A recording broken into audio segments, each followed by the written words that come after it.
how much you pay for a band, why do you pay quite a large sum for a band?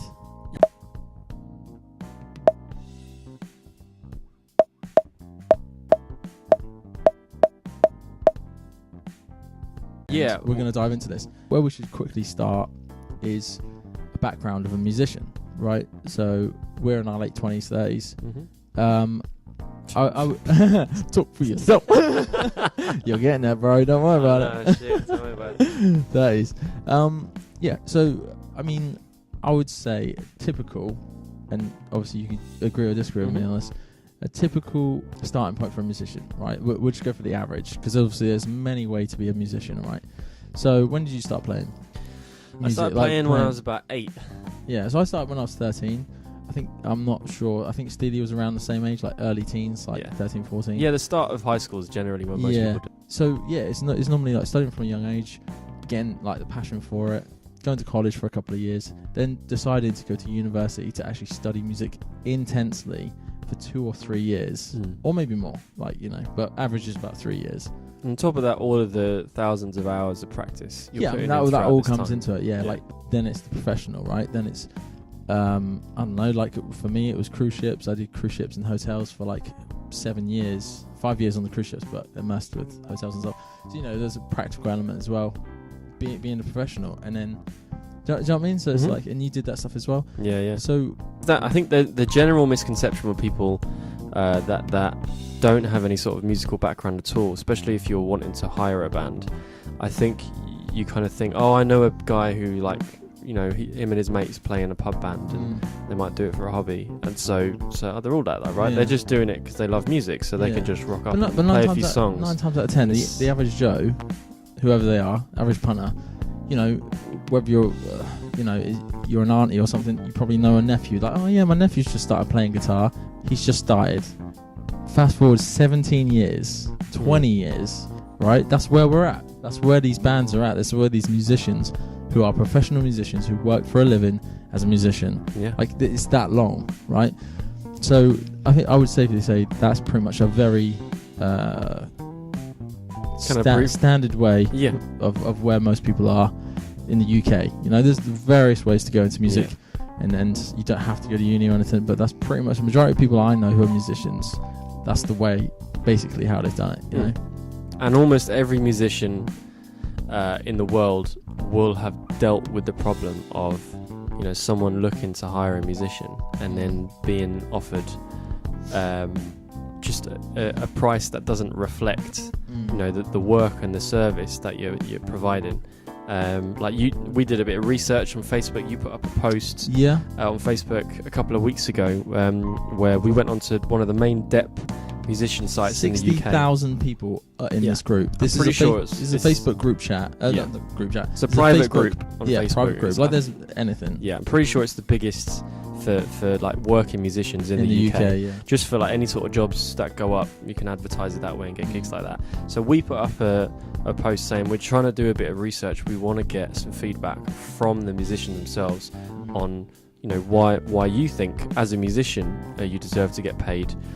Let's say, as an example, £1,000. It could be far more than that, depending on the quality and the experience of the band. And so we took a few kind of screenshots. Some of them which are fantastic points, and other of them which are hilarious. The very top comment, which literally got posted about 10 seconds after you put the thread up. Here's the thing, right? You post stuff in there. I posted stuff in there before, and I've seen other people posting there. It's like, oh, I need a guitarist for my band, or like, we're looking for a guitarist, or looking for a singer, or something like that. Yeah, those things get 1 comment. They get 2 comments. They get a like. Yeah. I type this at my house with Dave. Like, we're like, all right, let's do a bit of research when we do this video. Yeah. And in less than an hour, it got over 100 comments. It was mad. My Facebook was like ding ding ding ding ding. I was like, oh my god, it's just like watching it in real time. These people comment because it's such a hot subject in the musician world. Yeah, well, because everyone's been there. Everyone's the conversations happened a million times. like you say, over 15 years of work, learning your trade, becoming a professional musician. I come up to you and I'm like, do it for free. Yeah. Do it for 100 quid. Oh, what about the exposure? What about the exposure you'll get from this gig? And it's like, we can dive into that more, but let's go to some of the like the comments. The very first comment, which I'm pretty sure was posted about 10 seconds after you put up the thread, was the first person who's gone, here we go, and then like an emoji with it like, oh boy, this is going to be a long one. And he was right, because we got hundreds of comments on this. Nice. I mean, I'm just scrolling through it, almost literally the next comment that's been put is another person who's put, oh god, not this again. So it's like, it's a hot topic. It just suggests how often this comes up, because there really is a lack of information or lack of knowledge for on people. The client side sometimes. There's a lack of knowledge on what fee is a acceptable fee and a deserving fee. I mean, just flicking through, another comment that someone's put here, things to consider that people don't normally consider. You've got tax, national insurance, pension, insurance, equipment outlay, upkeep and depreciation, travel, time, expertise, etc., etc. That plus on the end of the £1,000 needs to be pretty substantial too. So that's this person's opinion. But like you say, I think a lot of people just think, I'm going to hire a band for my wedding. I'm just paying for them to play 2 45-minute sets. So, why is it that much? Yeah. But that's really not all you're paying for. I mean, especially with wedding gigs, usually you want a band to turn up early and set up early, because you don't want the band setting up and doing a sound check whilst everyone's eating and doing the best man speeches and everything. So that means you want the bands to turn up in the early afternoon, let's say like 2-3 o'clock, before everyone starts coming in. This could be a band that's travelling hundreds of miles. And so think of when they've had to get up and start their their working day, commuting to this job. So let's say we got to be there for 2 o'clock, and it's probably on average 2 hour drive away, 3 hour drive away. Let's say 3 hours. Yeah, 3 hours average, because it could be anywhere in the UK. Yeah. We've done gigs abroad in Europe. We've done gigs in France. We've had to drive a van with all our equipment. Yeah. So exactly, because any band you book is going to be based in one area. So London, for example, and then like 3 hours away from that could be Dorset, or Leeds or whatever. Yeah. Could be anywhere. So, and not every gig every weekend is in London. Like if you're based there, like wherever you're based, it's not going to be every single gig every weekend. So let's say a 3 hour drive. So you got to be there. Let's say 1 o'clock you'll be there. So we're setting up for the ceremony or something like that. Yeah, before everyone starts to come into the reception. Yeah. So got to be there for 1. That's 3 hours before. So it's a 3 hour drive. But what if there's traffic? What if there's an accident? Yeah. So you'll give it what another hour? Let's say 4 hours. Yeah. I always give. That's an early start. Yeah.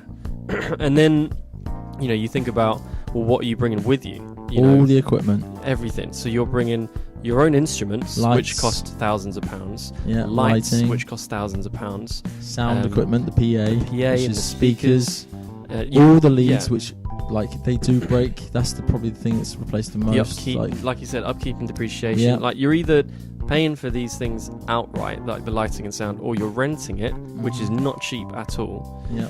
And then on top of that, you think all of the money for diesel. You might have a band where they're not all based in the same area. Like us, for example, Conor lives down in Bath.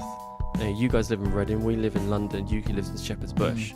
So there's potentially 3 or 4 cars all going to the same place. So all the petrol and money for that, and all the driving, all the equipment we're going to bring, all the setup and everything. So immediately before we've even done anything, you're talking about the event starting at say 9 p.m.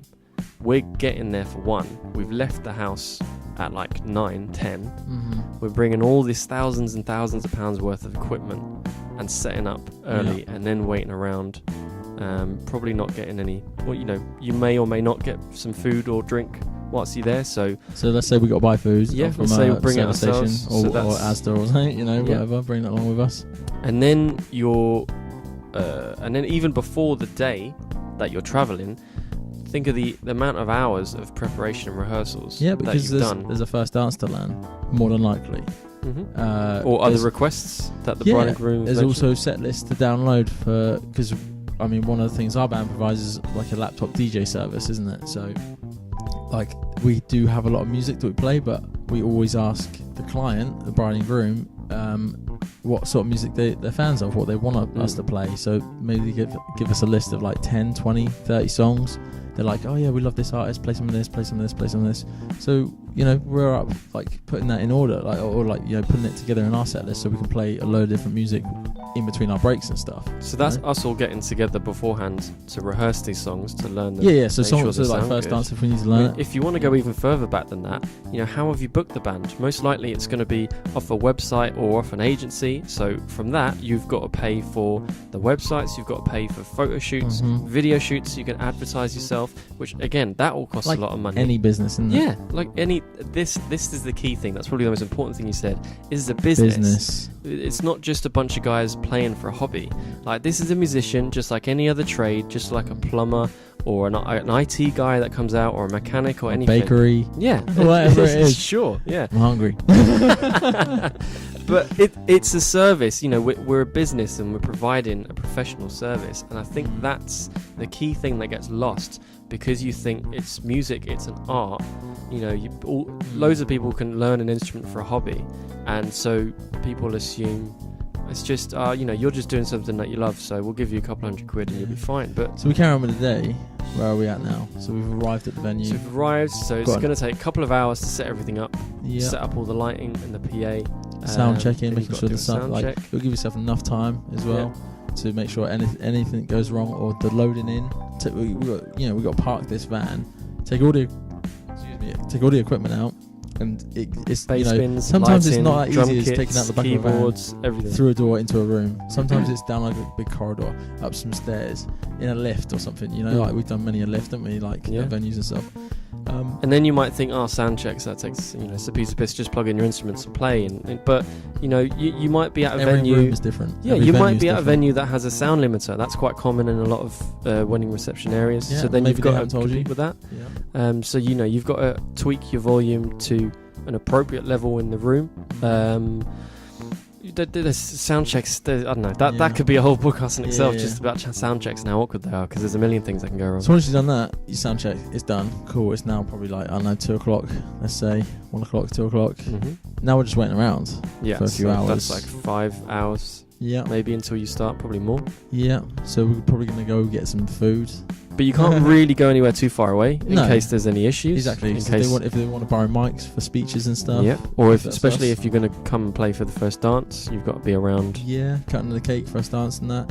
And then you're playing 7, 8, 9 o'clock. A couple of hours sets. There's a break as well where you're playing like the laptop stuff.